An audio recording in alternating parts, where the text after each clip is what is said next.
Olá, gente, tudo bem? E aí, como é que foi na prova? Pesada, né? Pesada, realmente. A FGV causou legal nessa prova. Eu diria que foi a prova mais difícil que eu já vi da FGV em termos de administração, tá, gente? Foi muito mais difícil que a do TRT, e infinitamente mais difícil do que a que a gente teve esses dias agora lá no Ministério Público de Alagoas. Ela realmente pegou pesado, pegou em detalhes, trouxe pegadinhas que gente muito competente acabou caindo. Então, uma prova realmente densa, uma prova realmente pesada.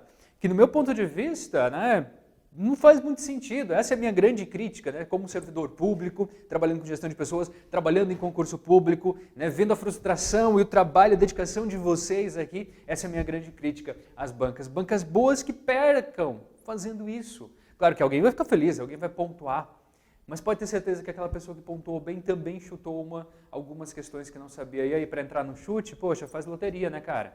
Não faz sentido isso, não faz sentido tanta dedicação para no final fazer questões tão absurdamente difíceis como essa. E não só difícil, como impraticável no dia a dia lá no Tribunal de Justiça. Vem cá, gestão de projetos. Eu desafio você que passou bem, eu desafio a galera lá do Tribunal de Justiça a me mostrar onde é que o o analista administrativo vai utilizar. Não usa, cara, não usa. Desculpa, mas não usa EVA em nenhum lugar, certo? Então, a gente fica até bastante frustrado. Estava conversando com o João, ele também estava apavorado com o nível de questões. A gente teve há menos de 15 dias uma prova da própria banca, da mesma banca, que foi bem acessível, que foi bem legal de trabalhar, para vir isso agora extremamente denso e pesado, né? Então, fica tranquilo, o primeiro ponto, foi difícil para todo mundo, tá? Foi difícil para todo mundo. E a gente vai resolver as questões aqui, eu vou mostrar para vocês o porquê que foi difícil, em que ponto que foi difícil, tá? Aliás, vamos diretamente para elas. Tem recurso sim, viu? Tem recurso, o Reconomics mandou para vocês recursos, galera que é aluno do Reconomics, a gente fez recursos para algumas questões aqui da parte de administração geral, tá legal? Vamos lá. A primeira questão, a gente está trabalhando, aliás, com a prova tipo 1, prova branca, tá? A prova tipo 1 branca, ela começa com as questões a partir da 31. Eu acho que, na verdade, todas começam com 31, eu observei duas, mas a ordem vai mudar. Então, se você não tem a tipo branca, tem a sua prova, dá uma procurada lá, vê qual é. Ou então pega no site a tipo 1, pega no site da FGV tipo 1, que aí a gente começa a acompanhar e trabalhar na mesma linha, tá legal? Primeira questão dessa prova, pelo menos, já foi um carcaço, né? Olha só. Um aspecto fundamental para a gestão da inovação é reconhecer que esta não resulta exclusivamente de atividades de pesquisa e desenvolvimento e que ocorrem em diferentes graus nas organizações. Então, ela traz um enunciado, ela traz um tema, ela traz um assunto linear. Acontece isso, ok? Aí o que ela pede? As inovações que introduzem novos produtos, processos ou sistemas de equipamento com grau de novidade para o mercado, em que a organização atua, mas sem alterar relações entre elementos e tecnologia, são conhecidas como inovações. Botem para qualquer profissional que trabalha com inovação, deixa um espaço em branco para ele preencher. Ele vai preencher ali incremental. Essa definição que ela trouxe como aqui, incremental, avançada e básica, gente, eu não conheço. Não sei de onde ela tirou isso. Provavelmente de algum autor específico, de alguma situação bastante específica e peculiar. Eu procurei desde domingo, a gente está gravando isso na quarta-feira, e eu não consegui encontrar nenhum elemento que diferenciasse básica de avançada. Tá? E aí, dentro de administração, a gente não pode dizer que não existe, porque vai que tem um autor que usou, vai que teve alguém que usou, certo? Não tem como você, na literatura tradicional, a gente não tem essa diferenciação. O mais comum de diferenciar a questão da inovação é inovação incremental e radical. Isso é muito amplo. Aí volta e meia tem autor que fala da disruptura também. As inovações no produto, no processo, inovação no mercado, beleza. Agora, diferenciar as incrementais, confesso para vocês, eu não encontrei nenhuma até agora. Então, tem problema essa questão? O que eu vou dizer? Pode ser que sim, pode ser que não. Sabe? É aí que eu digo que a FGV pesou. Para que pegar com tanta profundidade? Por que não pergunta só inovação incremental? Já está bom. Já está bom. Já tem muita gente que não vai ter ideia de como é. Agora, realmente, eu não encontrei nenhum referencial teórico, gente, que justificasse a diferença de básica e avançada. Certo? Até, beleza, inovação básica, inovação avançada, existe. Mas inovação incremental básica, incremental avançada, essa definição eu confesso para vocês que eu não encontrei. Tá? Não encontrei. Cabe recurso, acho que vale a pena dizer que Foi invencionismo da banca, talvez, não sei. Não sei realmente. Gente, essa primeira questão já chega com os dois pés, né, num nível de profundidade extremo de inovação. Incremental básico e incremental avançada, nesse caso, é incremental avançada. A questão 32, ela também vai falar sobre um tópico, e na verdade foram duas questões sobre esse assunto, que é o sistema de controle organizacional ou sistema de controle gerencial. A gente também não encontra esse assunto nos manuais de administração.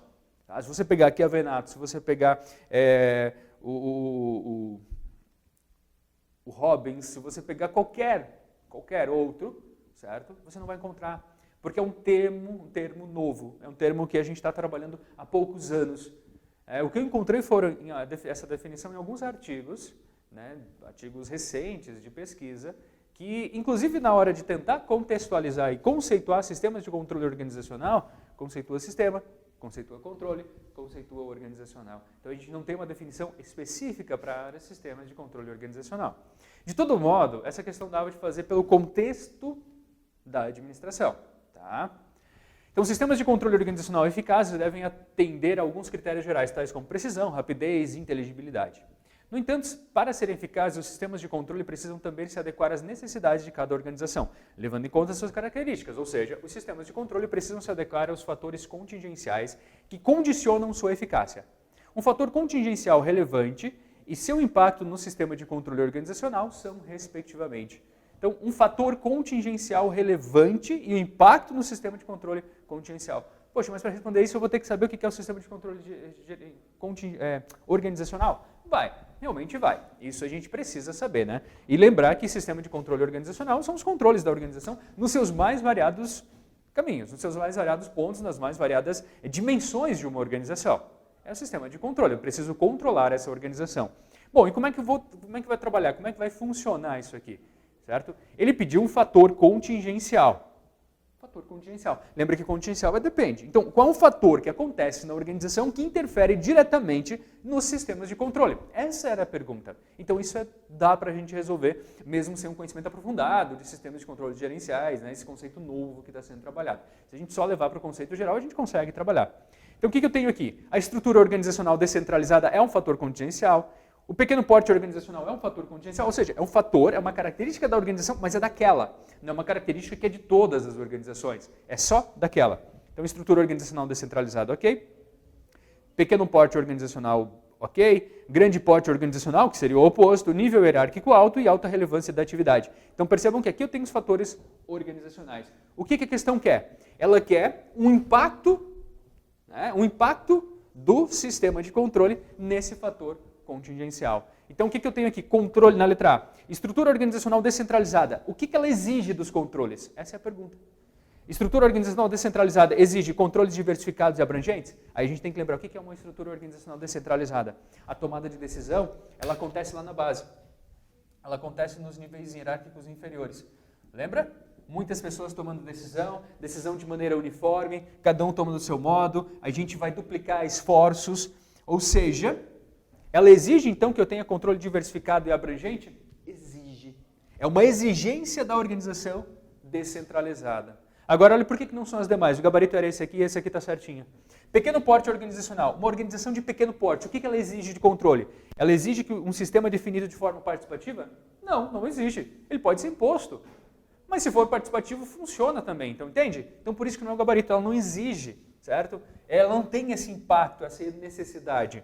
Na letra C, uma empresa de grande porte, ela exige um sistema formal? Exige. E não participativo? Opa, pode ser participativo também. Então essa aqui está errada pelo não participativo, ok? Na letra D, nível hierárquico alto. Então, um nível hierárquico alto. Critérios de mensuração simples e objetivos? Ele exige critérios de mensuração simples e objetivo? Não, qualquer um deles exige isso. Qualquer nível hierárquico vai ter essa exigência, não só nível hierárquico alto, então não se aplica. Na letra E, alta relevância da atividade. Atividade altamente relevante para aquela organização. Ela exige um controle informal baseado em observações diretas? Não, é o contrário. Ela exige um controle formal. Tá? Então, a questão 32. Por mais que seja um conceito, e aí a crítica, né, um conceito relativamente novo, inédito, e nessa prova ela trouxe bastante coisas inéditas, né? Ela está mudando a forma de cobrança, a FGV. A questão 32 dava de resolver sim, com os conceitos, né? Enfim, tudo que a gente viu em sala de aula, nas nossas aulas, ela dá para responder. Questão difícil, porque você tinha que raciocinar, tinha que pensar direitinho, sair um pouco da casinha, mas dava para resolver, tá? 33. Uma empresa do setor de seguros iniciou seus esforços de gestão do conhecimento. Uma das primeiras iniciativas foi atualizar e unificar os manuais relativos aos procedimentos de atendimento aos clientes no call center, com base na legislação atual. Essa iniciativa representou um processo de conversão do conhecimento no que se refere à dimensão tácita explícita, conhecido como gente do céu. Me deu dor no coração quando eu vi essa questão e depois eu vi as mensagens no WhatsApp da galera. Silmar, por que não é externalização? Uma pegadinha aqui.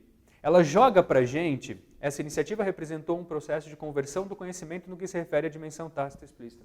E naquela emoção da prova, muita gente leu que ela está querendo a conversão do conhecimento de tácito para explícito. E não era isso que ela queria. Ela quis fazer uma referência. Olha, no que se refere àquela dimensão tácito explícito? Quando a gente fala de conhecimento tácito, quando a gente fala de conhecimento explícito, lembra? Era disso que ela estava dizendo. Porque essa dimensão, essa iniciativa, qual é a iniciativa aqui? É essa que ela listou antes. É a iniciativa trazida antes. E qual foi a iniciativa? Eu tinha os manuais, conhecimento explícito, portanto, e eu unifiquei esses manuais com base na legislação atual, que também é conhecimento explícito. Então, eu tinha um conhecimento explícito do manual, eu tinha a legislação do conhecimento, a legislação atual, que era conhecimento explícito também. Explícito com explícito me dá combinação, portanto. Essa daqui doeu, gente. Essa daqui doeu ver muita gente caindo nessa pegadinha. Certo? Uma pegadinha safada, para não dizer outro termo. Né? Safada. Questão 34. Essa questão 34, ela dá bem a dimensão, para a galera que estudou aqui com a gente, fez as questões, trabalhou nas nossas aulas, aquelas tantas questões que a gente fez de estruturas organizacionais, ela mostra bem a dimensão do grau de dificuldade dessa prova. Por quê? Vamos dar uma lida no enunciado. Ó, a estrutura matricial é um tipo de estrutura organizacional que busca combinar vantagens da estrutura formal com a divisional. Mas em relação à estrutura funcional e à estrutura divisional, a estrutura matricial apresenta respectivamente as seguintes desvantagens. Então o que eu tenho? O que o enunciado pede? Ele fala da estrutura funcional, e ele fala da estrutura divisional. Em relação a essas duas, a matricial traz as seguintes desvantagens. Então, eu quero a desvantagem da matricial em relação à funcional, em relação à divisional, respectivamente. Olha o grau das dificuldades dessa prova. Vocês lembram das questões que a gente fez? Era uma questão, tinha muitas questões parecidas, só que a relação era de uma só. Era matricial com a funcional só. Ah, professor, então tudo bem botar mais uma? Tudo bem, nada. A gente tem um poder de decisão limitado.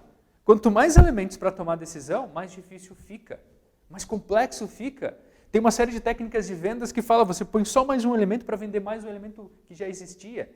Então isso muda totalmente a forma de analisar. Olha só o grau de dificuldade. Então percebam, antes era uma análise simples entre uma e outra. Agora eu vou comparar basicamente três. Mas vamos lá. Maior dificuldade para a coordenação de especialistas. Aqui a forma mais interessante de resolver era pegar a primeira parte, como era respectivamente, eu tinha que relacionar se é a desvantagem da matricial com a funcional. Então, na letra A, maior dificuldade de coordenação de especialistas. Onde é que eu tenho uma maior dificuldade? A funcional coordena super bem. Então, a desvantagem realmente está na matricial. Menor eficiência operacional. Quem é que tem a menor eficiência operacional? Também é a matricial. Letra B, também é a matricial. Menor eficiência operacional também é a matricial. Menor capacidade de resposta ao mercado. A funcional ou a matricial? É a funcional. Então o C, o 1 aqui que eu vou botar é o primeiro item, né? É o primeiro dos dois. Então a C é desvantagem da funcional. Maior grau de centralização das decisões. Também é na funcional. Na letra E, maior risco operacional. Maior risco operacional, nenhuma delas tem um risco operacional grande, né? Talvez a funcional tenha maior, mas é difícil analisar o risco operacional aqui. Na letra E, talvez. Mas como eu trabalho nas duas com especialistas, né? Não trabalho para o processo é que teria um risco operacional maior. Mas agora verificando em relação agora à divisional. Redundância de funções e maior necessidade de recursos. Matricial ou divisional? Divisional. O segundo item da A é uma desvantagem da divisional. Na letra B, Maior dificuldade para responsabilização por resultados e eventuais problemas. Esse é um problema da matricial. É mais difícil a gente responsabilizar por resultados e eventuais problemas. Até porque na divisional, o controle é por resultado. Eu deixo o meio, deixa acontecer. Confere só o resultado. Na letra C, maior dificuldade para a inovação. As duas têm facilidade de inovar. Quem tem dificuldade de inovação é funcional. Mas comparando as duas, não tem características específicas, talvez. Talvez a matricial. Mas de toda forma, o primeiro item já não é, né? Na letra D, menor eficiência operacional. Quem tem a menor eficiência operacional também é a funcional das três, mas a gente precisava comparar essas duas aqui. A menor eficiência operacional acaba sendo da divisional, porque a divisional ela vai replicar as práticas administrativas.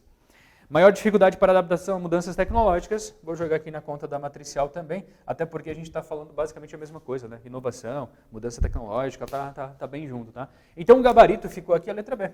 É o único que a gente consegue fazer essa relação, tá? É o único que a gente consegue fazer inovação. Letra B, portanto, na questão 34. Mas olha a dificuldade que a gente tinha. Antes a análise era dual, agora entrou uma terceira via para a gente analisar. Tá? Questão 35. A figura abaixo representa uma matriz BCG aplicada ao portfólio de produtos da empresa. A partir do exposto na matriz, é correto afirmar que... Lembra que eu comentava, quando a gente viu o BCG em sala a primeira vez, olha, gente, BCG a gente não caiu ainda, então a gente vai ter que pegar questões de outra banca para entender o que é BCG. E assim a gente fez quando trabalhou, se não me engano, na primeira aula, ou no comecinho da segunda aula BCG. No decorrer das nossas aulas, eu achei uma questão, a gente teve uma prova da FGV do começo do ano, que liberou o gabarito, liberou questões, eu trouxe. Ó galera, caiu o BCG da primeira vez. Agora esses dias atrás, dia 8 de julho, caiu o BCG lá também. E muito parecido com essa daqui, tá? Muito parecido com essa daqui. Então percebam que o padrão de trabalho da FGV está mudando. Foram 3 cobranças de BCG só este ano, e nunca tinha cobrado isso antes. Então olha só como está diferente. Mais difícil, na verdade, né? Letra A. O produto A é o tipo estrela. O A é estrela, realmente. Traz maior rentabilidade para a empresa? Não necessariamente. Ele precisa ter um investimento bastante grande. Então ele traz retorno e e precisa de investimento também para continuar sendo estrela. B. O produto C é o tipo ponto de interrogação. Não, é abacaxi, né? Deve ser abandonado se possível? Depende, cada caso é um caso. Letra C. O produto B é um produto maduro, ok? Que a empresa deve abandonar para investir nos produtos estrelas de cachorro. Não deve abandonar o B. É a vaca leiteira. A vaca leiteira, ela traz recursos sem investimento. É uma das situações mais confortáveis, né? Na letra D, o produto B é o tipo vaca leiteira. Legal. Gerador de elevados fluxos financeiros que devem ser usados para financiar outros produtos. Não gostei disso, cara. Não gostei. Primeira vez que eu li, quando estava resolvendo a prova, eu pensei, tá errado. Tá errado por quê? O fato do B ser vaca leiteira não significa que ele traz elevados fluxos financeiros. Significa que eu não vou ter investimento a ser feito nele. Não vai adiantar, não vai retornar. Mas ele pode trazer um retorno baixo. Eu posso, às vezes, ter um abacaxi dando muito mais retorno financeiro que a vaca leiteira. Porque lembra que a gente não compara todos os nossos produtos, a gente compara produtos e os concorrentes daquele produto. Ok? Então eu posso ter um abacaxi, enfim, caneta e apagador, por exemplo. O apagador pode ser a vaca leiteira. E se a caneta for o abacaxi, com certeza se usa mais caneta do que apagador. Se vende muito mais caneta que apagador. Apagador a gente usa há muito tempo. Né? A caneta não. Cada semana tem caneta nova. Tem que comprar caneta nova aqui no Rico Domingues. Então, não gostei, marquei errado de cara. Aí eu fui para a letra E. Os produtos D e E são cachorros no início do ciclo de vida, nos quais a empresa deve investir para desenvolver novos mercados. D e E são cachorros no início, não é cachorro, né? O cão, o animal de estimação, é o C. Aí não pode ser a letra E, tá? Não pode ser a letra E. A menos errada aqui, meus amigos, é a letra D. Mas se você quiser entrar com recurso, falando que não necessariamente ela vai gerar um alto fluxo financeiro para investir em outro lugar, pode entrar. Pode entrar. Mas é a menos errada. Tá? É a menos errada aqui, a questão não está legal, mas é a menos errada a letra D. Questão 36. Uma empresa adota estratégia de liderança em custo. Para fortalecer essa estratégia de negócio, a empresa quer rever alguns de seus requisitos organizacionais. Em relação à estrutura organizacional e aos sistemas de controle gerencial, seria adequado implantar respectivamente. O quê?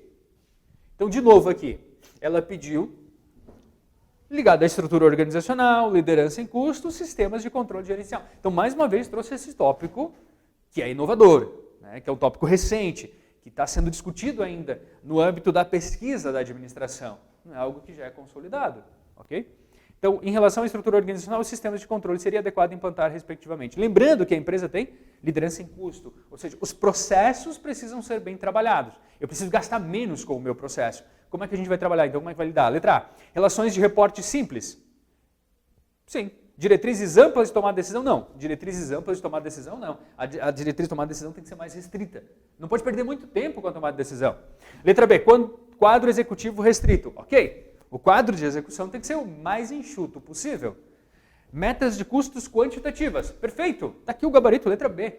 Porque aí você consegue trabalhar realmente na liderança em custo. Então percebam que aqui eu tenho uma estrutura organizacional, ok? E um sistema de controle. Eu acabei esquecendo de falar isso antes do início da questão, né? Então nós temos aqui a questão da estrutura organizacional e do lado os sistemas de controle. Tá? Letra B, portanto. Na letra C, equipes interfuncionais de desenvolvimento de produto. Equipes interfuncionais demandam recursos. Para um quadro enxuto, por uma liderança em custo, aliás, não funciona, está errado. Recompensas por redução de custos estaria certo, mas a primeira parte não. Na letra D, foco em poucas funções do negócio. Foco em poucas funções de negócio, ok. Na segunda parte, bolsões isolados de esforços criativos. Gente, o esforço criativo está ligado a uma inovação, não a uma redução de custos, não uma estratégia de liderança em custo. Estaria relacionado à estratégia de inovação. Na letra E, supervisão por ajuste mútuo, mensuração de desempenho multidimensional. Nada disso vai trabalhar liderança em custo, então está fora, errado. Letra B, portanto. E percebam de novo aqui, essa questão partir do pressuposto que as estratégias genéricas de Porter, das três, ele adotou uma, liderança em custo. Então eu vou trabalhar eficiência organizacional. O meu meio tem que ser o menor custo possível. A partir daí eu preciso analisar a estrutura e os sistemas de controles gerenciais. Então, olha o grau de dificuldade. Você, além de saber a situação, saber a contextualização, agora você tinha a inter-relação entre essa contextualização. Tá? A letra B também não vejo problema na 36, exceto por essa dificuldade extrema. Né? 37. A diretora de recursos humanos de uma fundação privada está organizando a primeira pesquisa de clima organizacional da fundação. Ela quer escolher indicadores que permitam avaliar o clima organizacional a fim de propor futuras ações de melhoria. São indicadores do clima. A questão que é indicador de clima organizacional. Numa leitura rápida, gente, vocês vão perceber que as 5 assertivas estão trazendo elementos que interferem diretamente no clima, mas nem todos são indicadores de clima. Por exemplo, pegar a letra E, índice da satisfação do cliente. Se o cliente estiver satisfeito, o cliente vai sorrir mais. O cliente sorrindo, ao invés de xingar, vai deixar o clima melhor no ambiente de trabalho. Então ele interfere. Agora, o cliente está satisfeito só por causa do clima? Não, ele pode estar satisfeito por outras coisas. Então, o índice de satisfação dos clientes, por exemplo, não é um indicador de clima organizacional, ok? Está fora já. Grau de satisfação com a liderança, isso seria. Na letra B, D, índice de adequação do empregado à vaga. Interfere, mas não é indicador de clima, é indicador de recrutamento e seleção.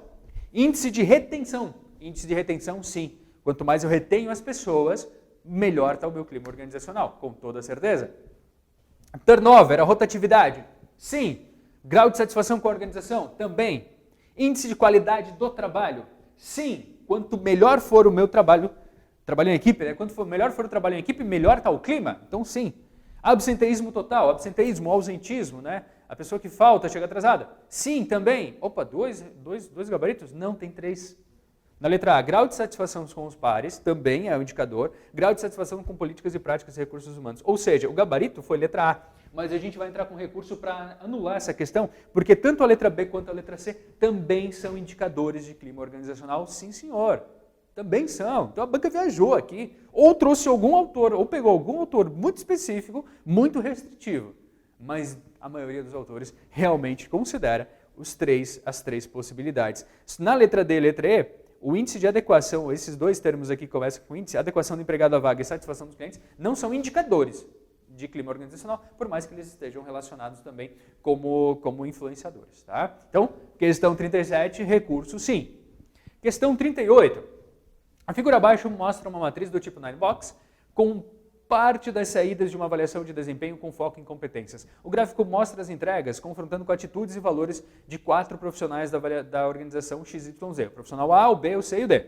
Nas escalas variando de 1 a 6, 1 não atende, 6 supera, o gerente de RH da XYZ está analisando esses resultados para propor possíveis ações de gestão de pessoas em relação aos funcionários. Os dados indicam as seguintes situações de possibilidades adequadas. Então está aqui, do tipo Ninebox. Ninebox por quê? Por causa ela originou-se daquele grid gerencial, que tinha outra questão também. Né? Lembra? Olha só, duas questões praticamente pegando o mesmo conhecimento. Gente, se você sabe o grid gerencial, você vai saber isso aqui. Então, desnecessário.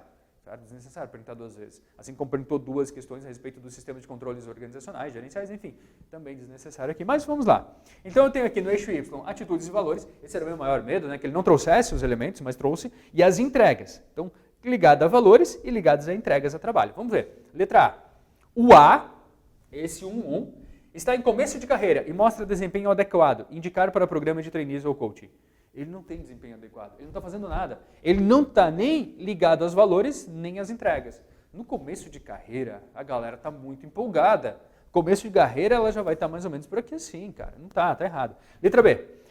B mostra excelente adesão a valores e atitudes. Ok, está lá em 5.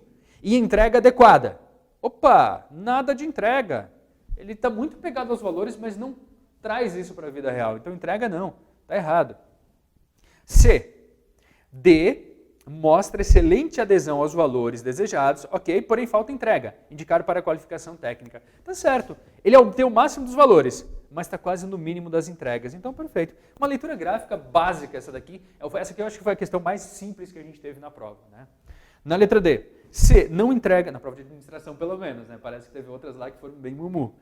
Na letra D, C não entrega nem atende aos valores e atitudes desejados. O C não entrega nem atende? Não, ele entrega. Ele está acima da média já da entrega, né? Indica considerar a saída. Quem não entrega e que deve ser considerada a saída é o item A. Tá? Na letra E, C está em meio à carreira e tem desempenho adequado. Considerar treinamento de lideranças. Está no meio da carreira e tem desempenho adequado? Não, não sei se ele está no meio da carreira. Normalmente está na entrada ali. O desempenho ainda não está adequado, ele tem que entregar mais, tem que ter mais ligado a valores. Então, também não. Letra C está certinho, não tem problema nenhum na questão 38. A 39. Determinado, o erro da digitação lá da prova, órgão público realizou uma pesquisa de satisfação dos funcionários. Os resultados indicam que os funcionários não estão satisfeitos no trabalho. A área de recursos humanos não compreende o motivo dessa situação. Afinal, os salários estão de acordo com os praticados no mercado. Os funcionários têm estabilidade no emprego e o relacionamento com as chefias é bom. Pela teoria da motivação dos 2 fatores de Herzberg, a explicação para essa situação seria, aí tem que lembrar, teoria dos 2 fatores, fatores higiênicos, motivacionais. Higiênicos depende da organização, motivacionais depende de cada pessoa. O que ele trouxe como fator aqui? Os salários estão de acordo com o praticado no mercado, fator higiênico e é bom. Os funcionários têm estabilidade no emprego, higiênico e bom. O relacionamento com as chefias é bom, higiênico e bom. Então eu trouxe aqui somente fatores higiênicos, tá legal? Vamos ver. Letra A. Salário, estabilidade e bom relacionamento com as chefias são fatores higiênicos que não garantem a satisfação. É legal, porque o fator higiênico está relacionado à insatisfação. Então tá certo. Eles previnem a insatisfação da forma como estão. Vamos ver o que está errado. Na letra B. Salário, estabilidade e bom relacionamento com as chefias são fatores motivacionais? Não. Na letra C, estabilidade é um fator higiênico que não garante a satisfação, ok? Salários e bom relacionamento com a chefia são fatores motivacionais, não são motivacionais. D, salários e estabilidade do emprego são fatores higiênicos que não estão sendo atendidos. Tá sendo atendido. Eles falaram que tá legal ali. Tá errado, portanto. Relacionamento com a chefia é motivacional? Não é. Na letra E, estabilidade é um fator motivacional fora do controle da organização. Não, é do controle dela. Se ela falar, ó, quem entrar aqui não sai mais, pronto. Ela consegue controlar. Está errado, portanto. Então, letra A. Essa é uma questão que agora, analisando, ela fica muito fácil, mas no contexto da prova ela ficava difícil. Justamente por esse dilema do Herzberg, satisfação, insatisfação, higiênico e motivacional. Tá? É o que eu sempre falo nas minhas aulas. A gente tem uma teoria que ela é simples, mas a forma como ela foi montada, estruturada, ela é difícil. Então, quem porventura tem errado essa questão, por mais que pareça fácil, agora não fique se martirizando não, tá? Ela realmente, no contexto da prova, ela é extremamente difícil de se resolver. A fácil é essa da outra daqui. Aí se você errou essa daqui, tem que dar risada, né? Não tem mais o que fazer mesmo. Mas a 39 ela não é muito fácil não, letra A, portanto. 40, mais uma do tipo Ninebox. Essa aqui é do grid gerencial de fato, ó. Em uma organização, 5 gerentes foram avaliados de acordo com um instrumento conhecido como grade ou grid gerencial proposto por Black Motion. que analisa comportamentos de liderança com base em duas dimensões. Preocupação com as pessoas, e ele também já trouxe aqui no eixo Y, e preocupação com a produção, no eixo X. Está aqui já. Então, aquela minha preocupação de talvez não aparecer isso, não teve problema, aqui apareceu. Os resultados da avaliação estão apresentados abaixo. Cada gerente está representado pela letra G, seguido de um número de identificação de 1 a 5. Então, eu tenho 5 condições, G4, G1, tal, tal. Vamos ver. Letra A, G2 está no meio. É o meia boca, né? O meio termo. É o líder meio termo, ok. Considerado o estilo de liderança menos eficaz. Não, não é menos eficaz, ele é intermediário. B, G4 tem estilo de liderança mais voltado para as necessidades dos funcionários que o G1. G4 mais do que o G1? Não. Menos. G4 tem um estilo de liderança menos voltado para as pessoas. Na letra C, G5, cadê o G5? Está lá no final.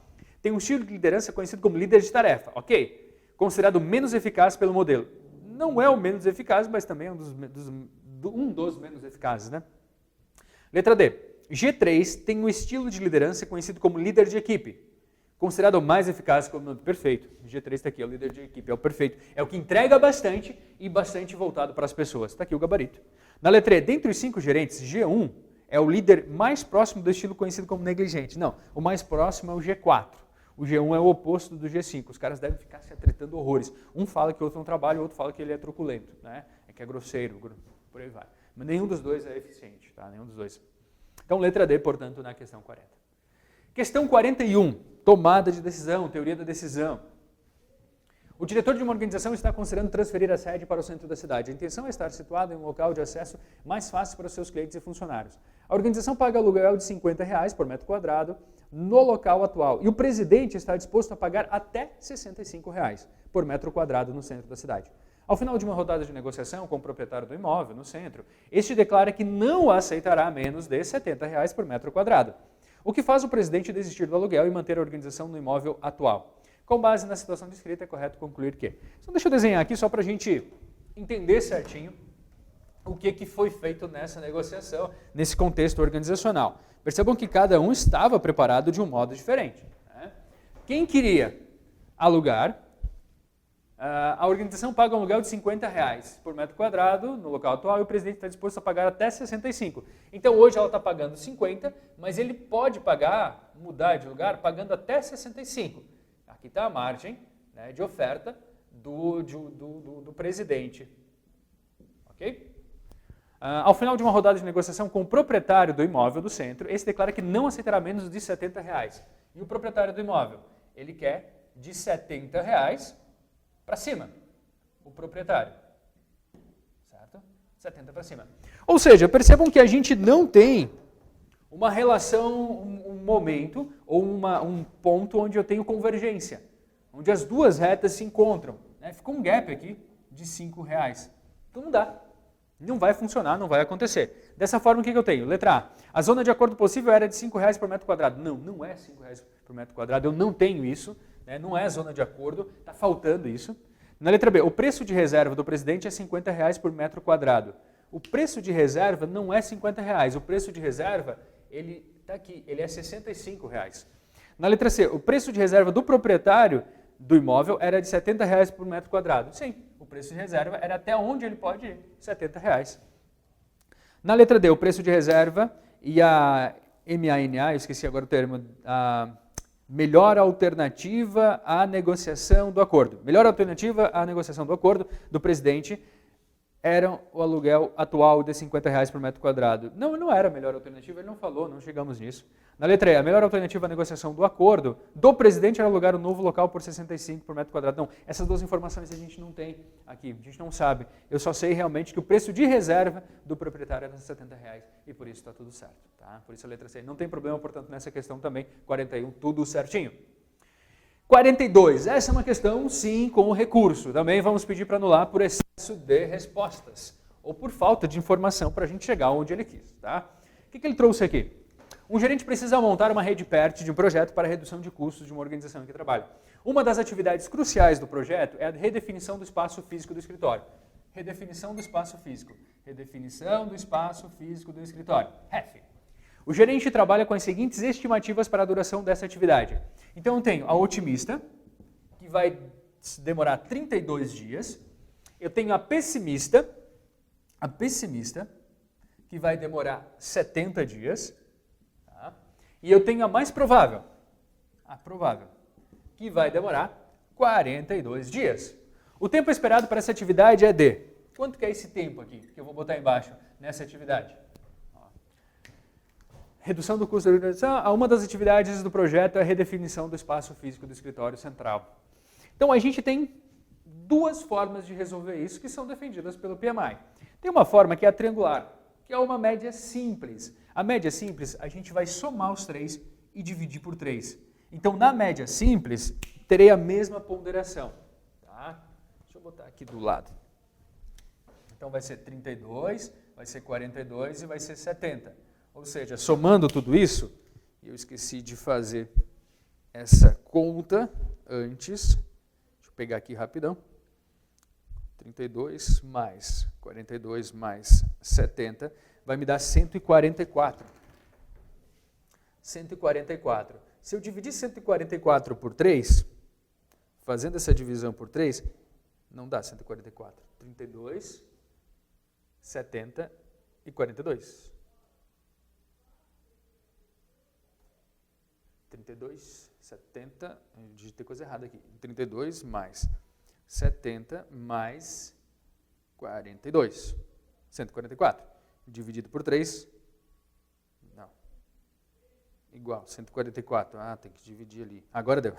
Dividido por 3 dá 48. Cara, estou apanhando para a calculadora. Olha só, estou tão revoltado, estou apanhando para a calculadora. 48, ou seja, letra D.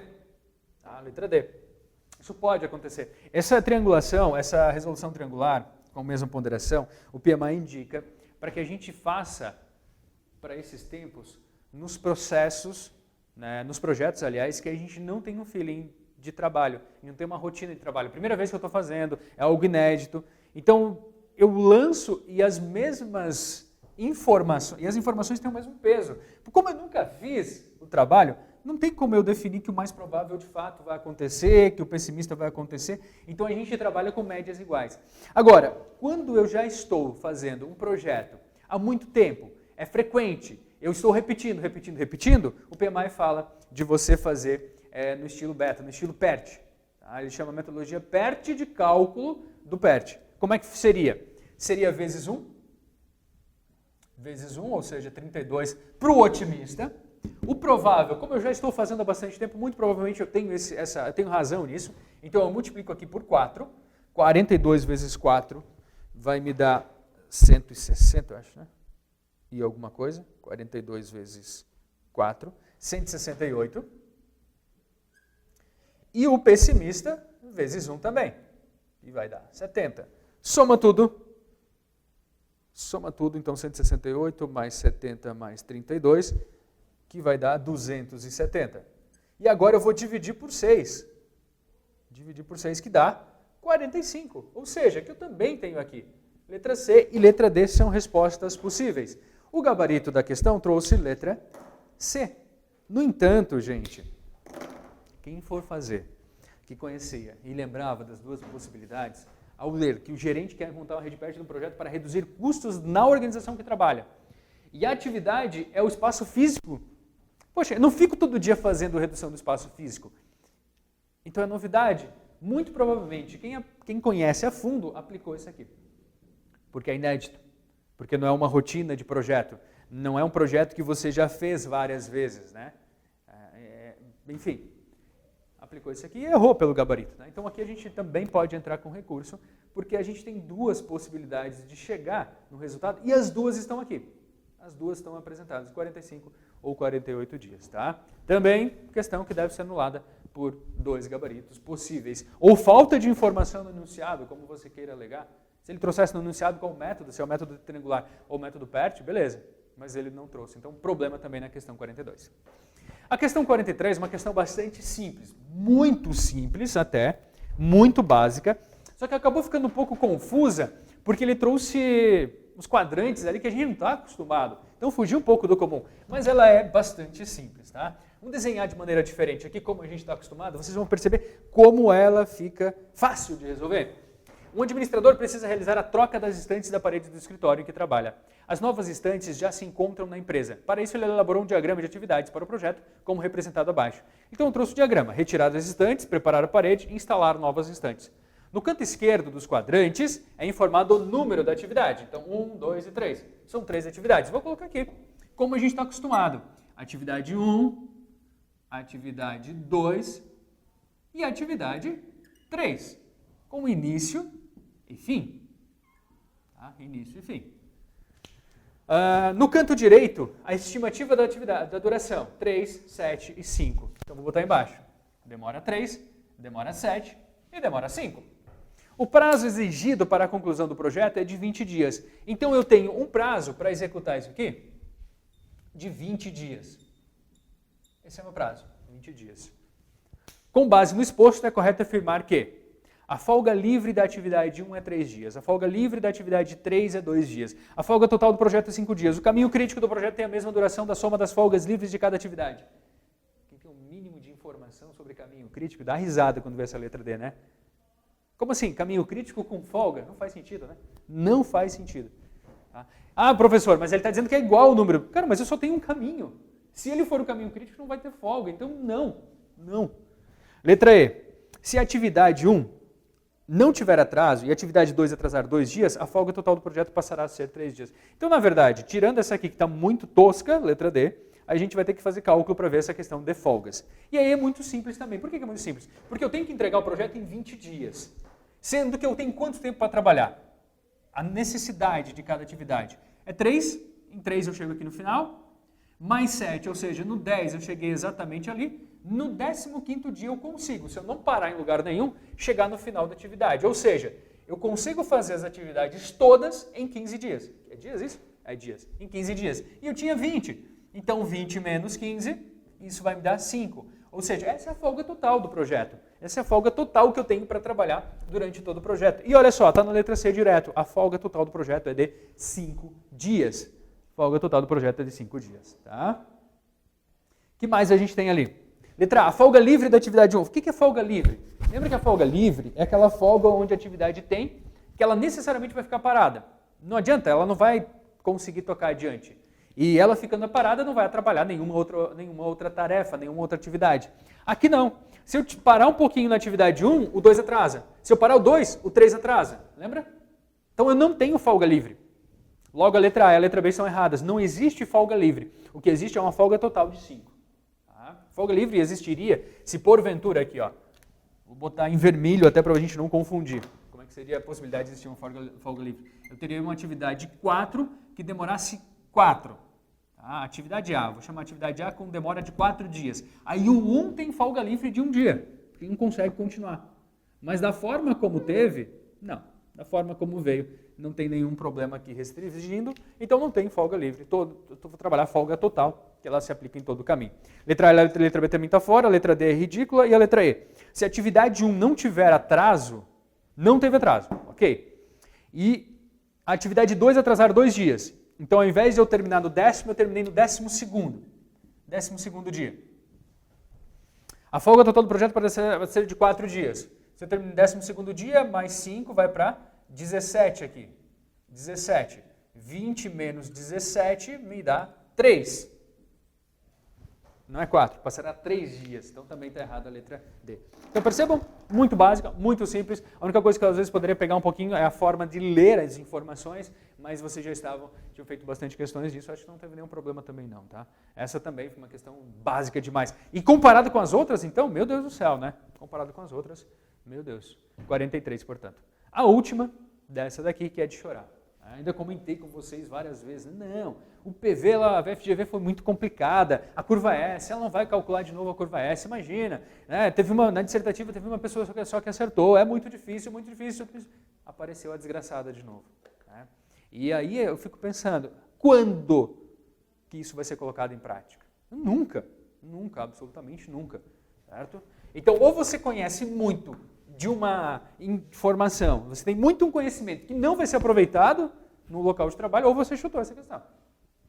Nenhuma das duas situações é boa para o Tribunal de Justiça. Mas vamos lá, como é que a gente chegava, como é que a gente calculava essa brincadeira? Estava conversando com o João e ele mandou para a gente, mandou para vocês, aliás, a correção dela com os termos, com os itens específicos, como é que soma, como é que diminui. Tá? Eu tenho uma certa dificuldade em decorar, então eu gosto de entender exatamente as situações. E eu vou responder, como o João fez a resolução dela, colocando os termos e as fórmulas, eu vou priorizar aqui o entendimento do contexto. Ok? Eu não vou me ater às fórmulas exatamente, a gente vai chegar no resultado entendendo o que está acontecendo. Tá? Então, se você não entendeu na primeira vez, acompanha comigo de novo, bota para repetir de novo a explicação dessa última questão aqui. E de toda forma, a resolução do João também está correta, que ele encaminhou, e ele encaminhou lá com as fórmulas. Tá? Pensa aqui comigo, ó, vem cá. Um projeto originalmente previsto para durar 8 meses, então o tempo de duração era 8 meses, com valor planejado total de 200 mil reais. Eu vou demorar 8 meses e gastar 200 mil reais. Esse é o planejamento. Foi analisado ao final do 4º mês, ou seja, exatamente na metade do tempo previsto. Na metade do tempo previsto. Pela técnica EVA. A situação do projeto nessa data era PV, isso eu tenho que botar aqui do lado para a gente fazer algumas análises. PV é o custo previsto, né, o valor previsto até aquele momento, então até a metade estava previsto, se eu vou gastar 200 mil reais em tudo, estava previsto que eu tivesse gasto 100. O EV é referente ao valor previsto do que de fato eu entreguei. Então foi 72 mil reais. Aqui já mostra que eu estou atrasado no cronograma. Tá? Mostra que eu estou atrasado no cronograma. Por quê? Porque eu tinha previsto, o projeto era para durar 8 meses. Eu estou analisando aqui no 4º mês. Certo? Então eu gastaria 100 mil reais aqui, 100 mil reais aqui. Só que se eu analisar o que eu entreguei, o que eu deveria gastar pelo que eu entreguei, foi 72 mil reais. Ou seja, uma parte só do todo. Então eu não cheguei nem na metade do que eu havia estimado fazer. Eu cheguei a 72%. Eu estou em 72% da primeira metade. Ok? Estou em 72% da primeira metade, portanto. Tá? Esse é o EV. Agora, olha só, o pior de tudo, que acontece muitas vezes em obras, né? O AC é o custo real. Quanto que eu gastei já até agora? Cara, eu fiz menos da metade e gastei mais da metade do orçamento. Eu gastei 120 mil.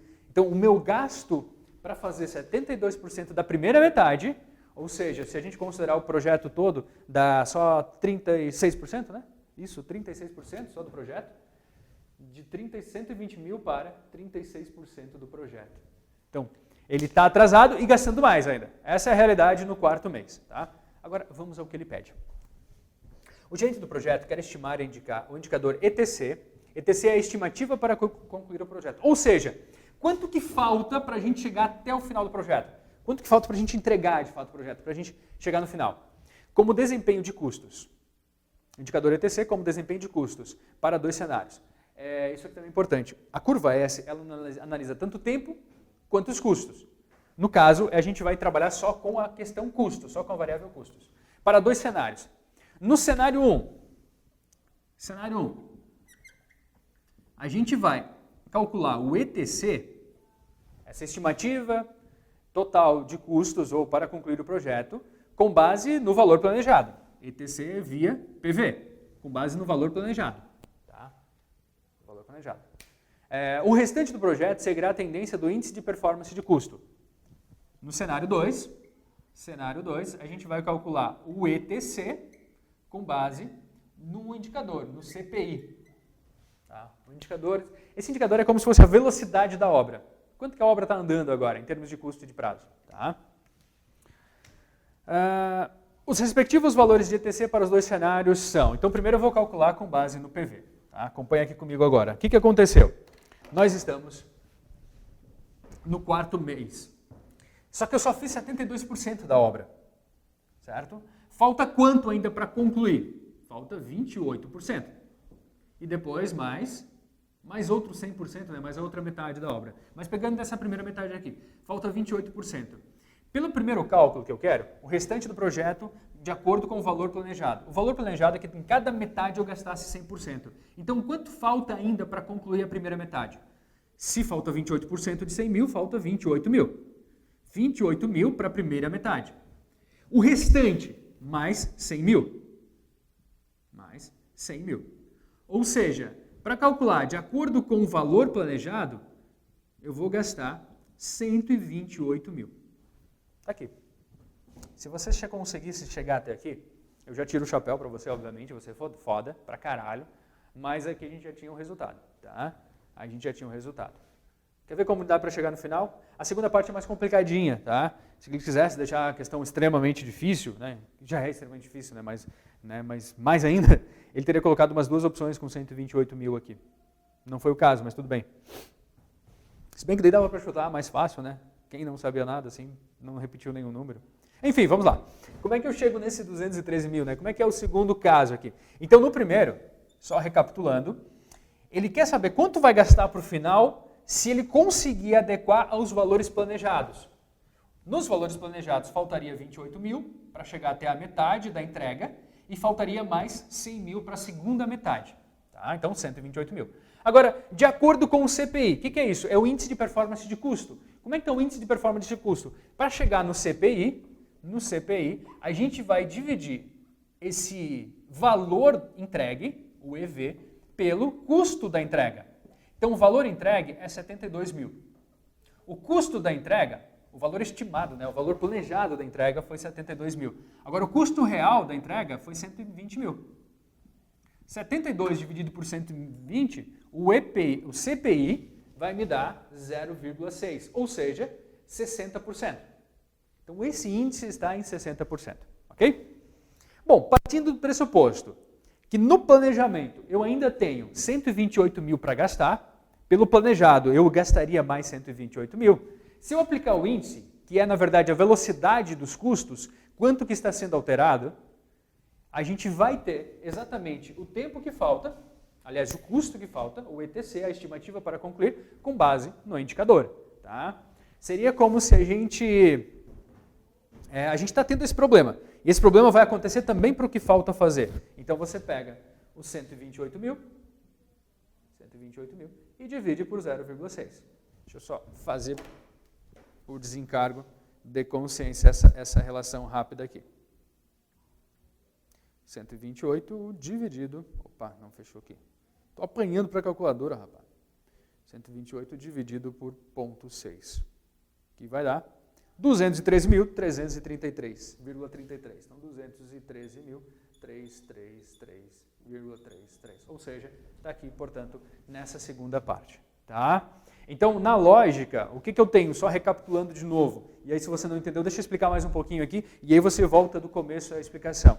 A gente tem um projeto que foi analisado exatamente no meio. No meio, eu vi que eu deveria gastar 100 mil reais. Eu já gastei 120, só que eu só entreguei uma parte disso. E essa parte havia sido planejada para gastar 72. Ou seja, o meu custo está muito acima. Quanto acima que está? Está em 60%. Esse índice que é do custo, ou seja, 72, que é o valor planejado pela entrega, dividido por quanto eu gastei na entrega. 120. Tá? Ele está quase o dobro, né? Está quase o dobro do valor pela entrega. Bom, o que a questão quer? A questão quer saber, para você terminar a obra, quanto falta, quanto mais você vai gastar. Para terminar a obra, e se você conseguir, a partir de agora, entrar nos custos planejados, quanto que você vai gastar? Então, falta 28% da primeira metade, 28% de 100 mil é 28 mil, e falta a segunda metade toda. Então, dentro de um planejamento ali do PV, valor planejado, a gente vai gastar 128 mil. Se a gente aplicar o índice, CPI, aí a gente vai gastar, ao invés de 128 mil, se a gente entrar na mesma velocidade de custo, os mesmos problemas, ou seja, a gente vai gastar 213 mil ainda, ou seja, mais do que o planejado inicialmente para fazer metade da obra praticamente, tá? Praticamente. Enfim, o que eu tenho para dizer mais nessa questão? Não foi bom para mim, não foi bom, né? Eu acho que... Já xinguei bastante, né? Tá bom, vamos para a próxima. Não tem próxima, é a última. É a última. Espero que essa situação não decepcione. É uma prova só. Acho que a gente tem muito a tirar de ganho desse trabalho que a gente fez ao longo de 3 meses, praticamente, aqui no Rico Domingues. A gente estudou muito, a gente aprendeu muito. Eu lidei aqui com pessoas que estavam estudando pela primeira vez a administração e saíram daqui confiantes, sabendo, dialogando, discutindo bem. E já lidei com pessoas que já estavam bem na administração. E chegou na hora da prova, a gente tem essa demanda que é ruim para todo mundo. Questões extremamente difíceis, assim, elas não valorizam a pessoa boa. Não valoriza, simplesmente não valoriza. Essa é a minha crítica. Agora, o que eu preciso é que você não se deixe abater por essa situação. Tá? Não se deixe abater. É um caminho tão difícil, é tão complexo, mas olha, digo, como servidor público, vale a pena. Vale a pena. Vocês não sabem a paz que é, por exemplo, nessa crise que a gente estava, nessa instabilidade, a gente conseguir ir para casa, deitar tranquilamente a cabeça no travesseiro e saber, o meu emprego está garantido. Saber, eu tenho um emprego, eu não vou ser demitido. Certo? Não vai ter problema de demissão comigo. Talvez meu salário atrase, mas meu emprego está garantido. Tive vários colegas de faculdade lá da engenharia, da administração, que depois de 10 anos numa empresa foram demitidos agora na crise. Eu não. Então isso é muito bom, vale muito a pena e você já se esforçou bastante. Tá? Toma cuidado, porque o que a gente tem? A gente tem muita gente que desanima. Não está dando, não está dando, não está dando, mas cara, estava quase. Estava quase. E concurso público é uma fila. Só que é uma fila que não é injusta, não é muito justa, é uma fila que ela é bastante injusta até. A gente não consegue identificar quando que está chegando a hora. Então não desanimem, não voltem, continuem. O tesouro está logo ali, está chegando. Em concurso público a gente tem diferentes pessoas. Tem aquele indivíduo que fica lá de cima olhando, observando, olhando para baixo.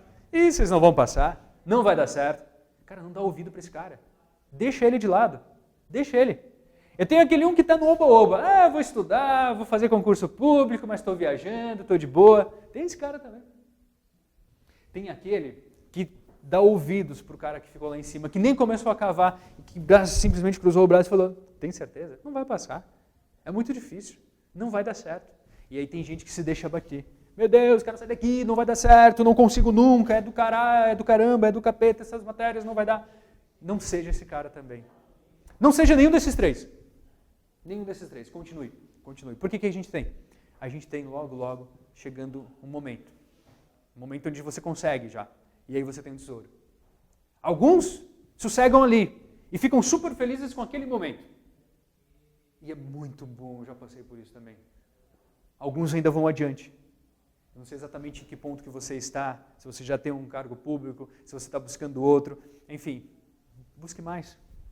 O tesouro está bem. A gente vai ter agora a prova do DESP, não sei se você vai fazer, mas daqui a pouco vai ter a Fazenda do Estado. Por que não? Continue, comece a estudar desde já. Né? Pega as questões que vão cair, português vai cair de certeza, direito tributário vai cair de certeza, cara. Pega lá, comece a estudar, dedique, não perde tempo. Não perde tempo. E conte comigo, gente, conte comigo. De novo, falando que eu comentei lá no aulão, foi um prazer muito grande trabalhar com vocês, foi muito bom de verdade, tá legal? Gente, um grande abraço. Sejam esse cara aqui. Não sejam aquele outro, não. Tá? Você tem poder. Você consegue. Foque nisso. Foque, visualize.